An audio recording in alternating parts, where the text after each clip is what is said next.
Welcome back, ladies and gentlemen, to Lunch with Steel. And today we're just going to get into some random topics because starting my work week essentially. And you know, with these Lunch with Steels, I like to do a little personal, but we're mainly gaming focused.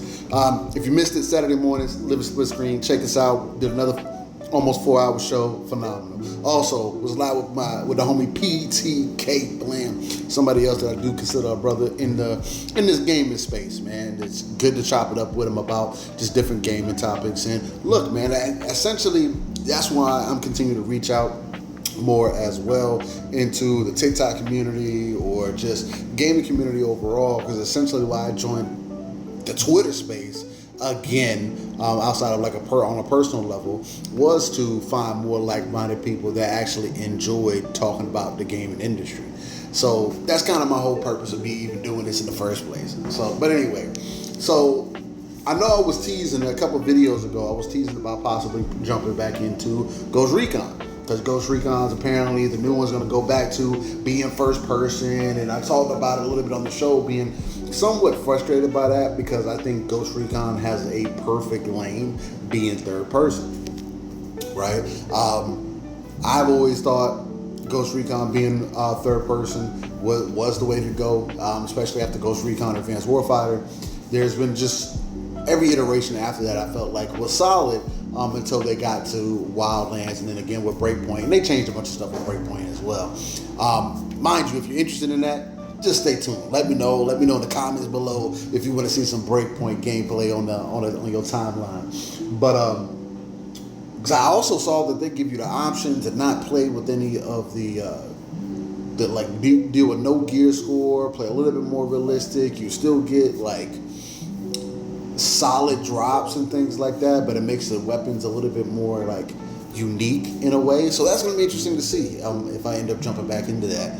But yeah, so I got a little bug, jumped into Wildlands. Wildlands didn't quite hit for me the way that I wanted to, and a lot of the homies that I was jumping into, like shout out to my homie Legendary Yobi, now I was going to call him Dragonheart. It's always going to be Dragonheart to be. It reminds me of Braveheart. But anyway, but shout out to the homie Legendary Yobi. You wanted to get some Ghost Recon in, and Wildlands isn't 60 on the current gen consoles, Xbox Series and PlayStation.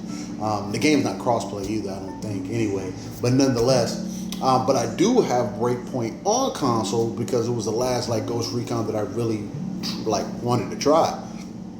And I was playing it with the gear score, loot, and all that stuff, and it was fun. But I think going back into it with more of a traditional, jumping in and out with some homies, because it does have that feature where you can kind of essentially drop in, drop out. And that's one of the things I also loved about Ghost Recon, because it was just like, it turned it into like you and your buddies can get together.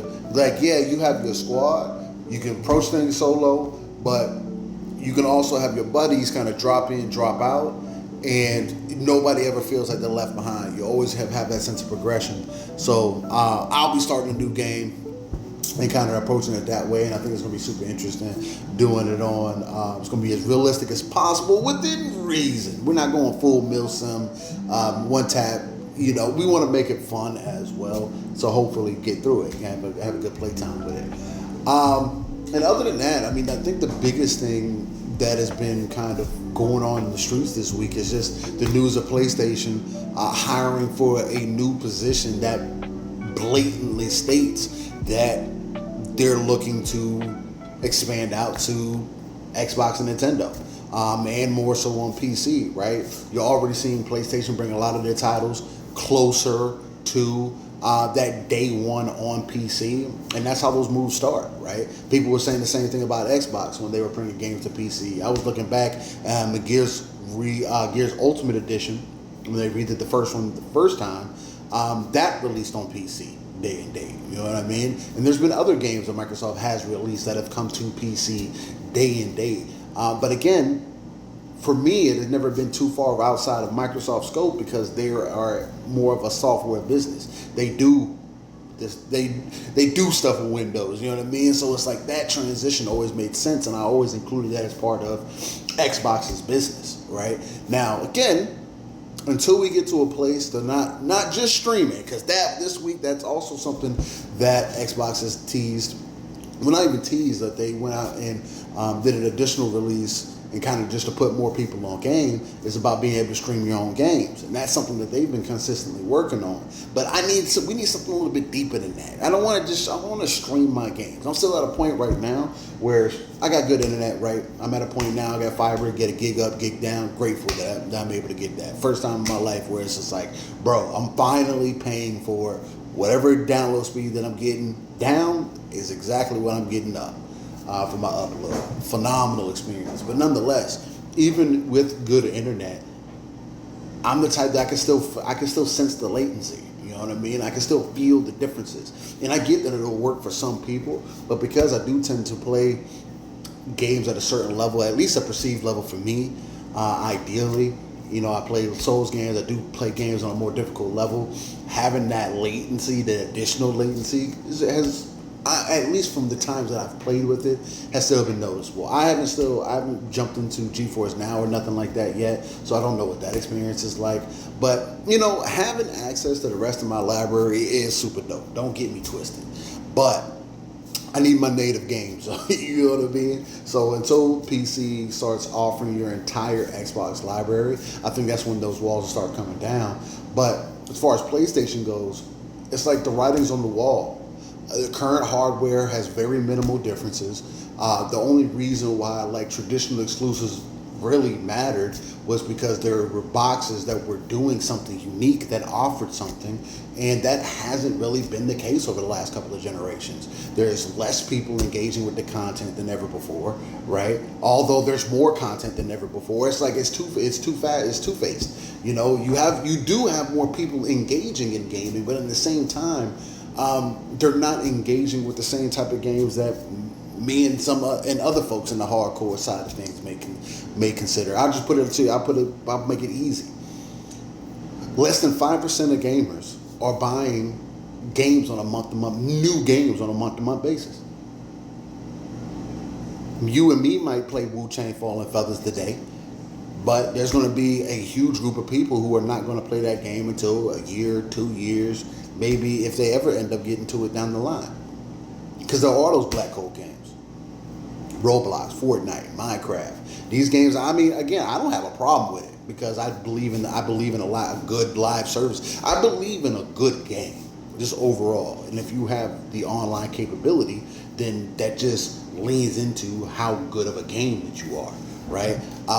It's just like, just like any other business. Like, the fact that you can sustain something for X amount of time and continue to re-innovate it or get a new generation to come in and they get inundated in it, and you're expanding it, adding more game modes. You can play like this.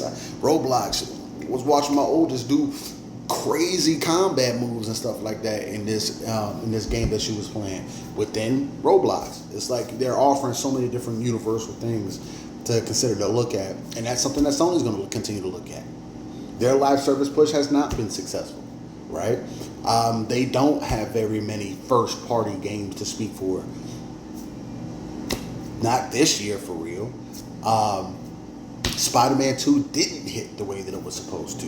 Last of Us 2 didn't hit the way that it was supposed to. At least it didn't carry on. Now, you know, Intergalactic is getting made out there by Naughty Dog. But again, you're talking about another game that's going to take a decade to release. We've got nothing but remakes and remasters of the wrong games. It's like, I'm cool with remakes and stuff. Like, but like, let's remake the real shit. You know what I mean? People are asking for SOCOM. Bring that back. You didn't want to do it with Last of Us. Like, obviously, there's an area that is needed. There's a lack of third person. This is one of those lanes that is dumbfounding to me because I always thought with this third person push that Sony had, that they would go 10 toes down in that industry and nail the third person shooter market. But they never really were able to, especially on the multiplayer front. So it's going to be interesting to see more games to come. Helldivers is coming. Again, yeah, it took some time, but I do think Spider-Man's coming. Bring everything, man. Make these companies fight more on the hardware side of things. Let them innovate in other ways and entice you into their ecosystem. Ecosystem Wars is upcoming, though. So, hey, if you like where you're at now, then continue to build up that library. I do still appreciate the Xbox library for what it is. But with that, Still rain out. T is a 7. Follow me everywhere, baby. Love.